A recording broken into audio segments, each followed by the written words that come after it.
Bonjour, nous sommes Valérie, infirmière et coach en santé, et Olivier, ingénieur, consultant management. Tous les deux, nous nous sentons particulièrement sensibilisés au sujet de la santé globale au travail. Nous sommes au contact de nombreuses personnes qui souffrent au travail, quel que soit leur niveau dans l'organisation, avec des rythmes qui s'accélèrent et la pression qui s'amplifie. 36% des Français interrogés dans une étude de la CFDT en 2017 disent avoir déjà vécu un burn-out au cours de leur carrière. En Europe, 30% des arrêts de travail sont dus directement au stress et on monte à 60% si l'on prend en compte les conséquences physiques indirectes. Les coûts estimés sont de 3 750 € par an et par salarié, d'après des chiffres Securex, soit 7% de la masse salariale. Et en même temps, le travail est une source de développement et de relations sociales. Dans l'enquête CFDT que nous venons de citer, une majorité des salariés, 82%, aiment leur travail, 77% le jugent utile et 61% en est très fier. De plus en plus d'entreprises, d'institutions ou d'administrations cherchent à concilier les deux, faire en sorte que chacun puisse trouver du plaisir au travail et qu'il puisse développer sa résilience, sa capacité de gérer son stress et de réguler ses émotions pour relever ses challenges pour la performance du collectif. Dans ce contexte de polarité entre bonheur au travail et nuisance du stress, nous nous sommes posé la question: comment prévenir, voire prédire, les risques de burn-out et autres pathologies liées au stress? Cela passe par la capacité de mesurer le plus objectivement possible les prémices d'impact négatif du stress sur la santé. Il existe certes des questionnaires d'évaluation subjectifs, mais nous souhaitions aller plus loin et proposer des moyens de mesure objectives. Et nous avons trouvé un dispositif russe reconnu par le ministère de la Santé russe et utilisé là-bas pour les sportifs de haut niveau, les militaires, les cosmonautes, entre autres. Des études ont montré par exemple la corrélation entre les évaluations subjectives par questionnaire et les mesures objectives par ce dispositif appelé BioL. Voyons tout de suite cela en images et avec des témoignages. Nous l'avons utilisé dans cet exemple au sein d'une équipe de consultants internes dans un grand groupe.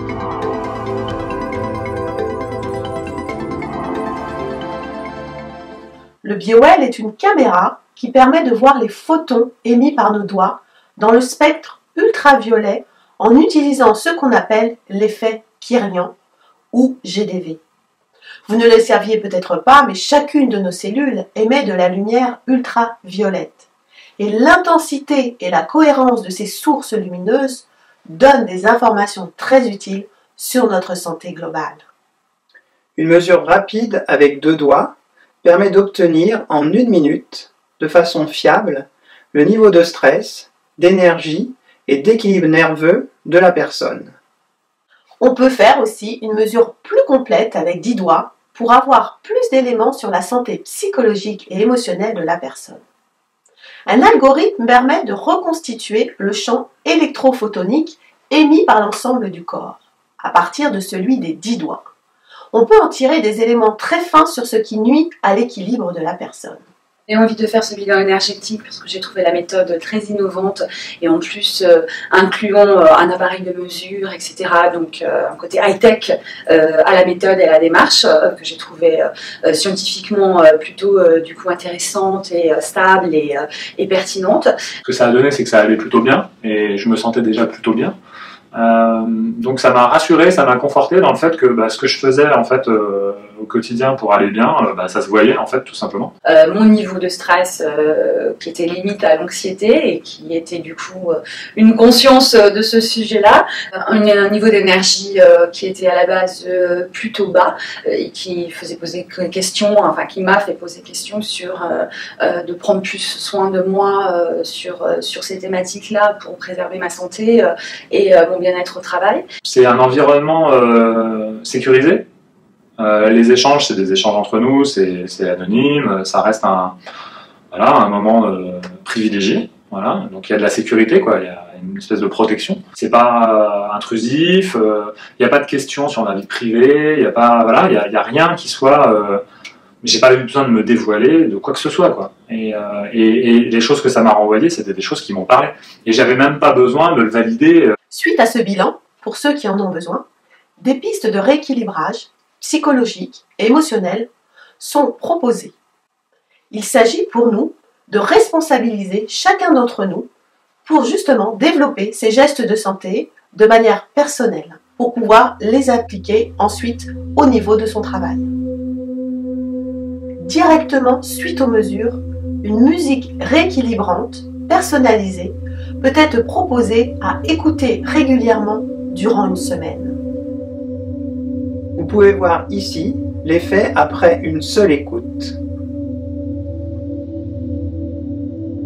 Au niveau des résultats, on se rend compte que ça a bougé. Il y a en particulier des zones qui étaient un peu plus... qui ressortaient un petit peu du côté normal, pur normal, un peu assez calmé.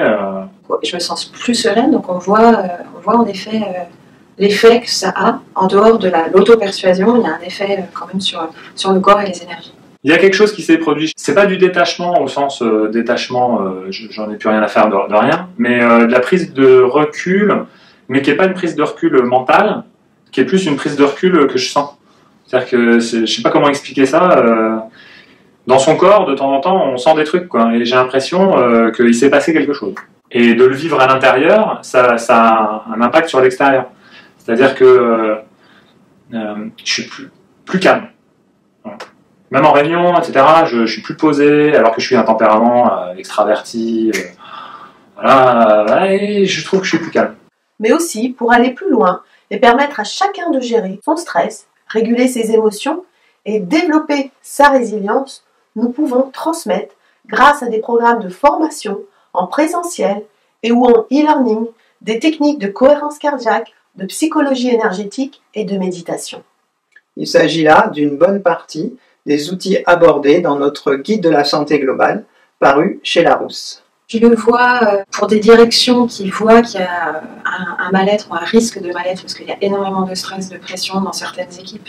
Je le vois aussi d'un point de vue en tant que patron d'équipe, d'être du coup en vigilance de ce qui se passe au sein de son équipe, plus que sur des paroles, des mots, des faits, là d'avoir un élément complémentaire pour jauger de la santé, du bien-être de l'équipe, et du coup de pouvoir identifier des personnes qui sont soit au niveau de stress assez important ou au niveau d'énergie basse, pour voir comment on peut les accompagner pour qu'ils soient encore mieux au sein de l'équipe. Ça peut être utile pour des gens qui sont très sollicités. Qui court partout, voilà, et c'est le lot commun. Aujourd'hui, tout le monde court partout. Ça, je trouve que c'est hygiénique, quoi, de se donner ce temps et cette respiration et cette prise de recul sur les événements. Ça peut permettre aussi de souder une équipe qui partagera des choses ensemble. Est-ce que tu as vu ton euro, est-ce que tu as écouté ta musique, et de repartager après. Donc ça peut participer à la construction du collectif. Notre vocation est clairement de permettre aux individus et organisations de progresser sur les registres de la santé globale dans une logique de co-responsabilité. Et nous allons plus loin, car pour nous, santé des personnes, santé des organisations et santé de la planète vont ensemble. Nous sommes là, à vos côtés pour cela. Et nous vous disons à très bientôt.